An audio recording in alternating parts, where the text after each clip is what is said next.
થઈ ગયું. હા, વિદ્યાર્થી મિત્રો, આજે આપણે પ્રકરણ 3 જોઈશું. પ્રવાહ અભિદ્યુત. આપણે જાણીએ છીએ કે જુદા જુદા પદાર્થોમાં વિદ્યુતનું વહન જુદી જુદી રીતે થાય છે. આવા પદાર્થો સુવાહક, અવાહક અને અર્ધવાહકો હોય છે. ધાતુ પદાર્થો વિદ્યુતના વાહક હોય છે. આવા પદાર્થો માટે તેના અવરોધનું મૂલ્ય નાનું હોય છે. અવાહક પદાર્થો માટે તે વિદ્યુતના અવાહક હોય છે, તેમાંથી વિદ્યુતનું વહન કરી શકાતું નથી. એટલે વ્યાપક રૂપે તેનો અવરોધ અનંત ગણવામાં આવે છે. એ સિવાય કેટલાક પદાર્થો અર્ધવાહકો હોય છે. અર્ધવાહકોનો અવરોધ વાહક પદાર્થો કરતો વધારે અને અવાહક પદાર્થો કરતો ઓછો હોય છે.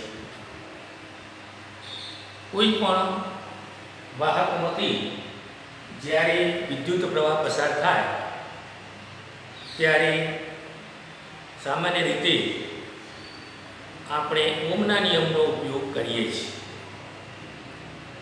ઓહમના નિયમ અનુસાર નિશ્ચિત ભૌતિક પરિસ્થિતિમાં રાખેલા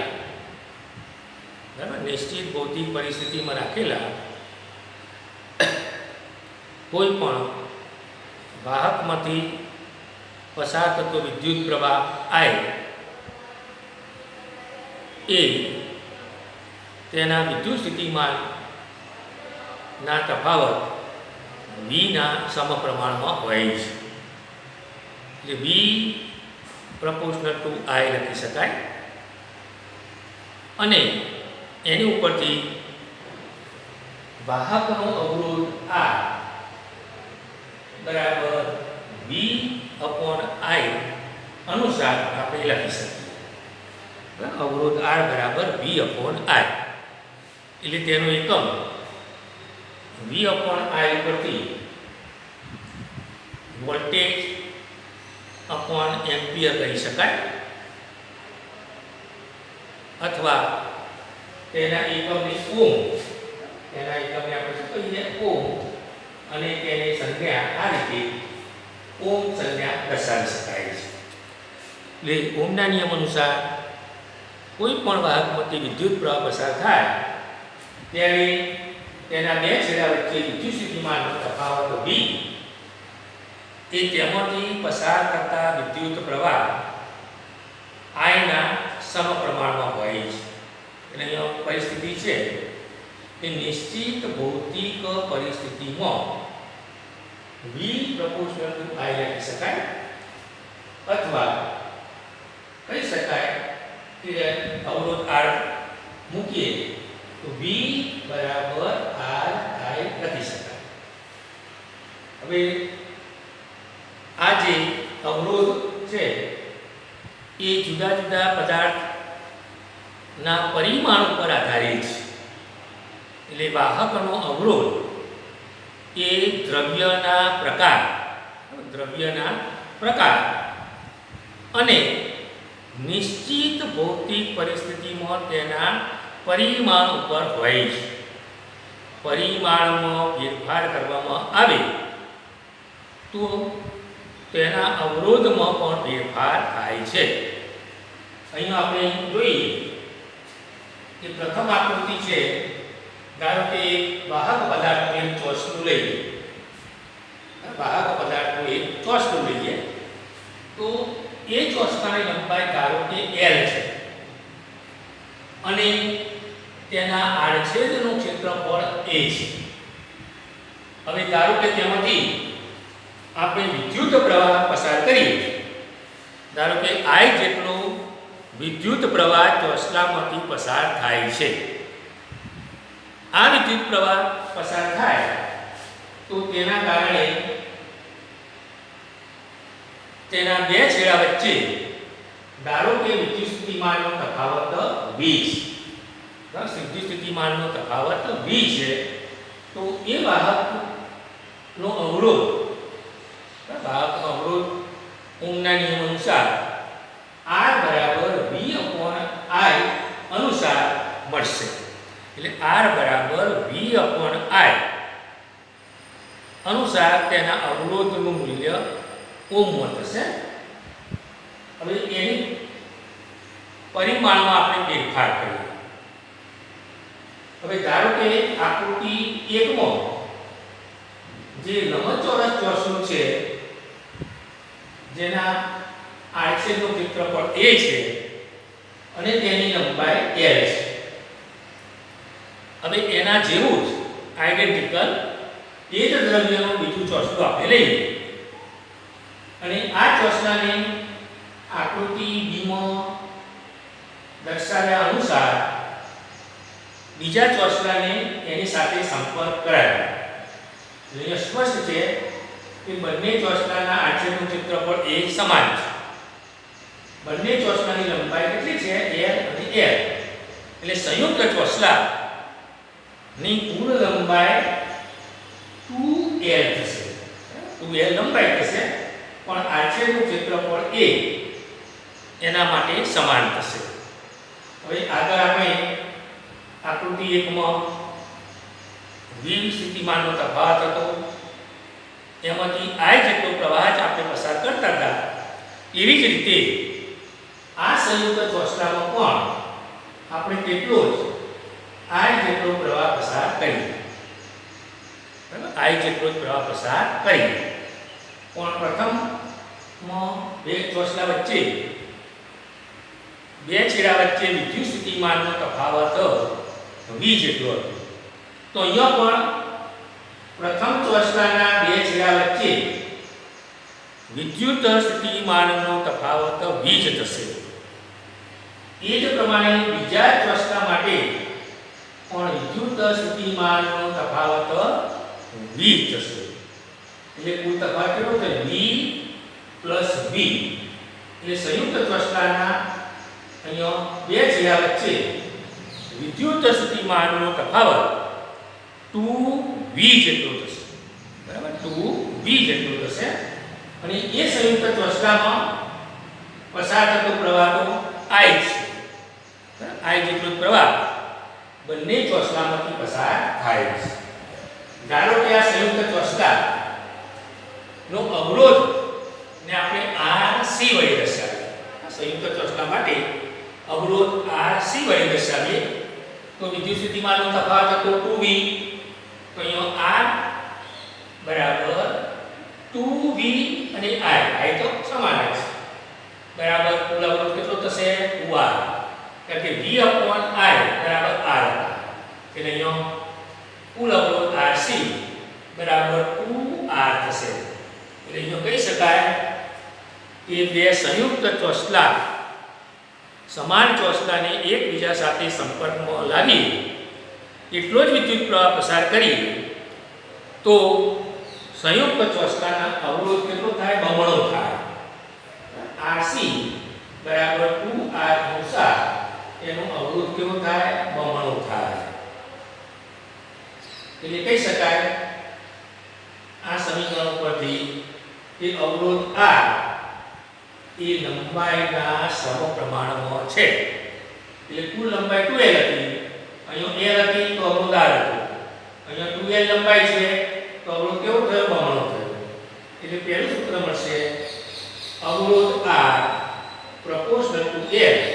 એટલે લંબાઈના સમપ્રમાણમાં વાહકનો અવરોધ R હોય છે. હવે એ જ પ્રમાણે આકૃતિ 3 માં દર્શાવ્યા અનુસાર અહીં જો આકૃતિ A જેટલી જ લંબાઈનું એક લંબચોરસ ચોસલું ધ્યાનમાં લઈએ તો એનું આખાનું આડછેદ કેટલું છે? A જેટલું. પણ એની લંબાઈની દિશામાં સમાંતર રીતે આપણે બે ભાગ બનાવીએ તો એ આડછેદમાંથી a/2 અને નીચે પણ a/2 જેટલા આડછેદનું ક્ષેત્રફળ થશે. a/2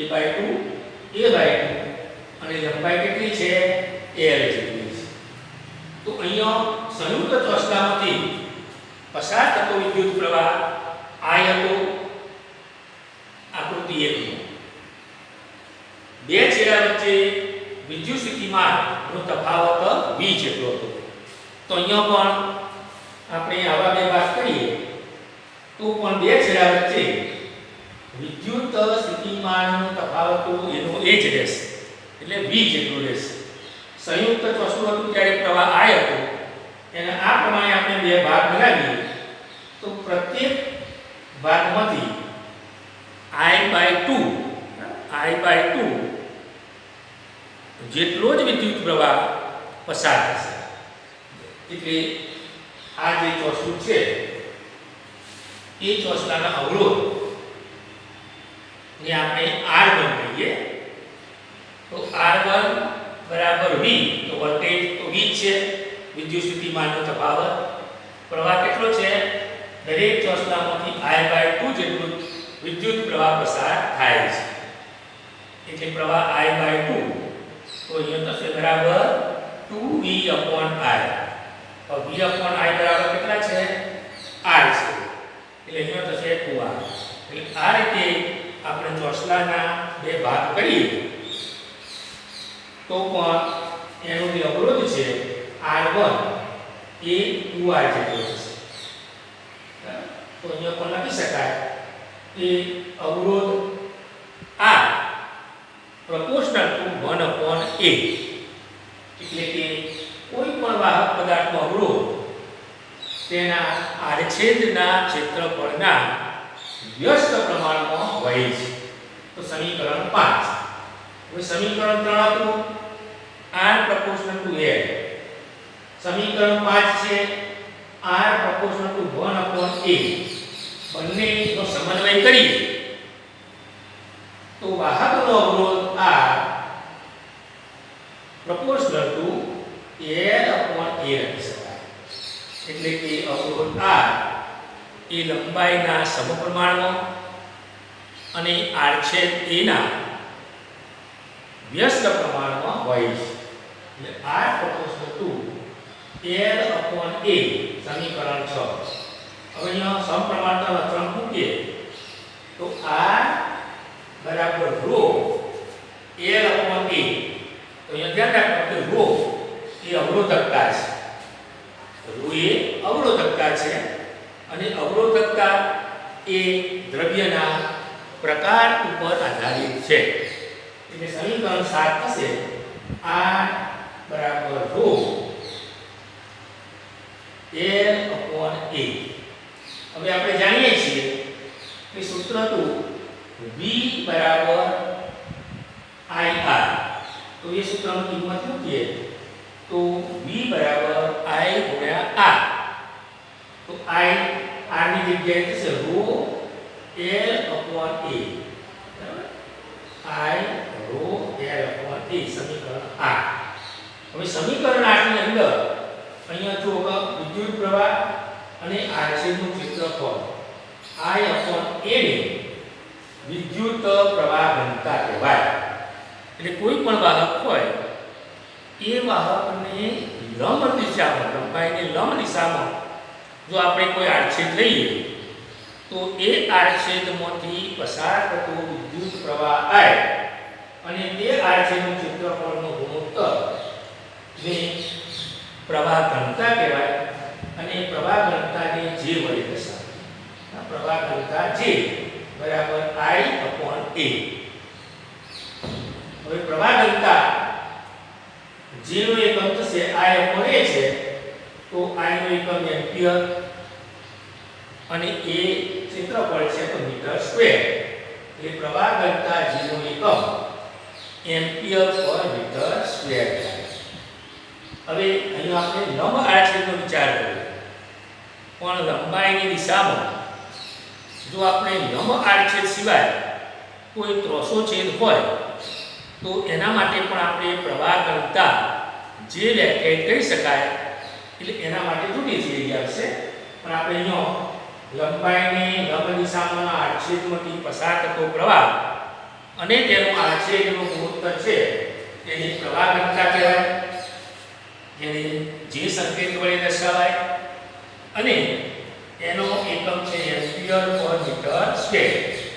હવે કોઈ પણ વાહક પદાર્થ આપણે તાર લઈએ તો તારમાંથી વિદ્યુત પ્રવાહ પસાર થાય ત્યારે એના બે છેડા વચ્ચે વિદ્યુત સ્થિતિમાનનો તફાવત V પણ પ્રસ્થાપિત થશે અને એ જે વાહક પદાર્થ છે તાર હોય તો તાર, તો એ વાહક પદાર્થની અંદર વિદ્યુત ક્ષેત્રનું નિર્માણ થશે.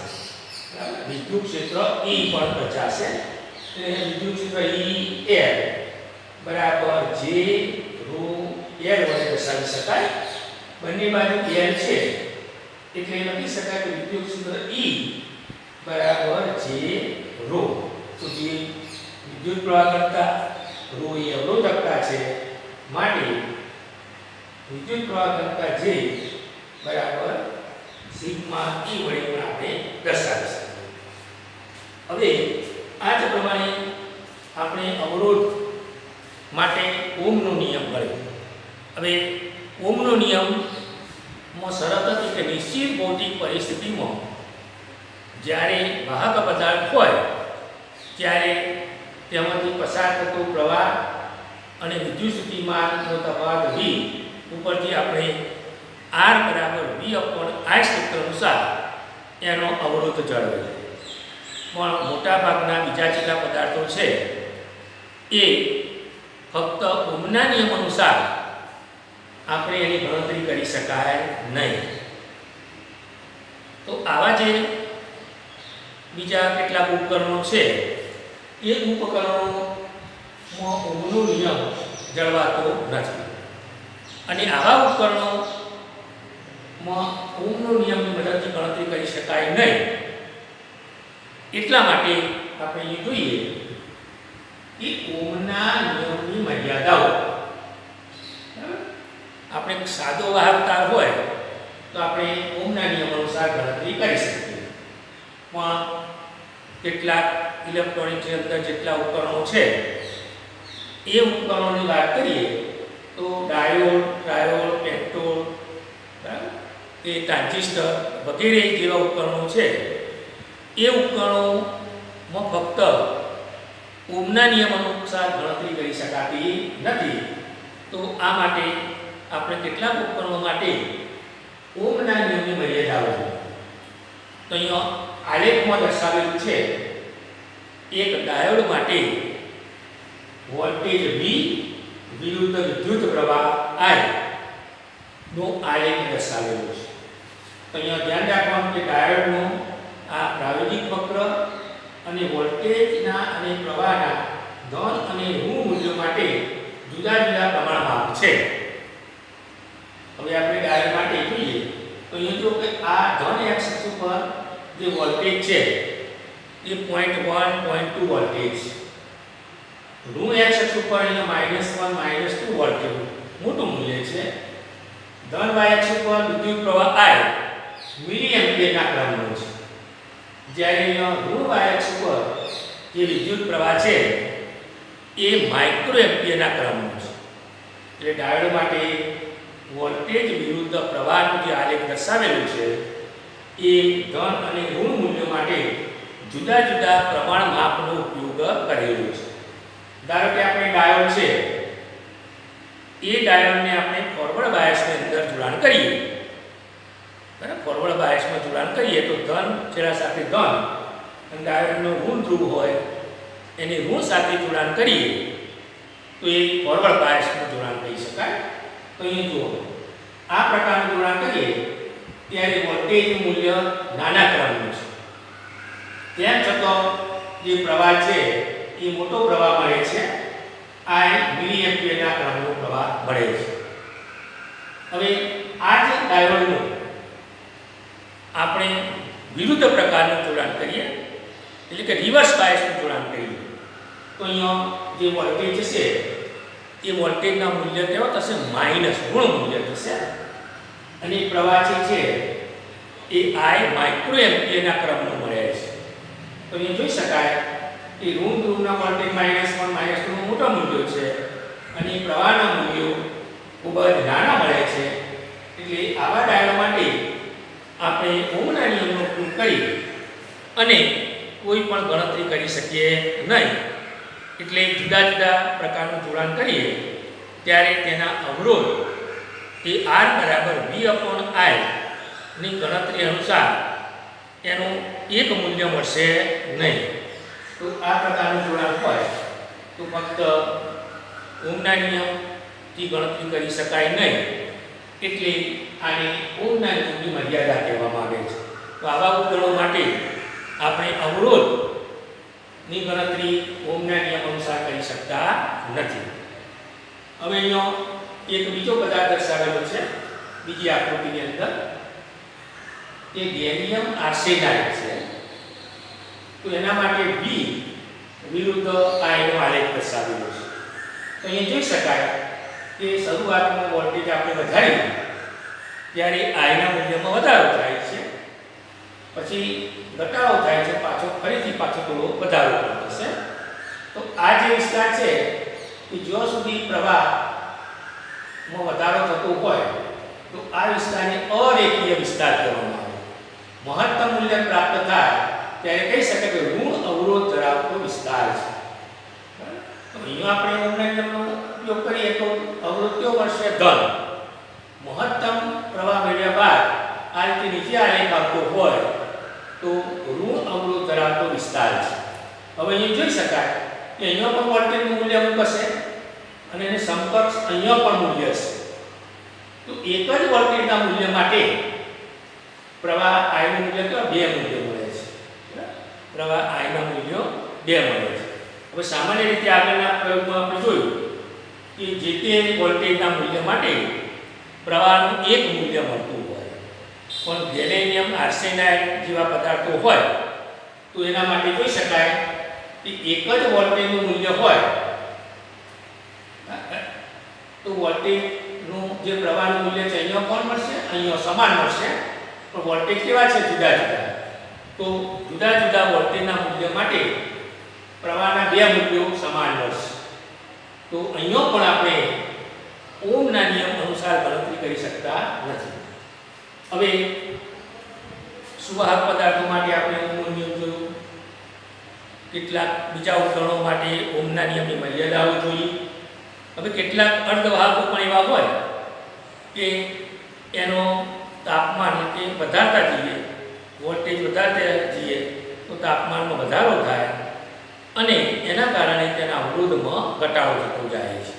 તો અવાહક પદાર્થો, સુવાહક પદાર્થો અને અર્ધવાહક પદાર્થોમાં જુદા જુદા પ્રકારે વિદ્યુતનું વહન થાય છે એમ આપણે ગણી શકીએ. તો બરાબર તમારે મિત્રો ધ્યાનમાં રાખવાનું કે આ પ્રમાણે આપણે ઓહમનો નિયમ ગણીએ, એની મર્યાદાઓ પણ આપણે જોઈ શકીએ. હવે અહીંયા છે કે અવરોધકતા R, અવરોધકતા તો અવરોધકતાના વ્યસ્તને વાહકતા કહેવામાં આવે અને વાહકતાને સિગ્મા એકમ વડે દર્શાવવામાં આવે. એનો એકમ આપણે mho, આના કરતા ઓહમ કરતો ઊંડો સંજ્ઞા, mho અથવા સિમેન્સ SI એ એનો એકમ છે. તો વિદ્યાર્થી મિત્રો, આજે આપણે આટલું ભણીશું. આવતીકાલે ફરીથી બીજા વિડીયોની અંદર આગળનું પ્રકરણ આપણે ધ્યાનમાં લઈશું.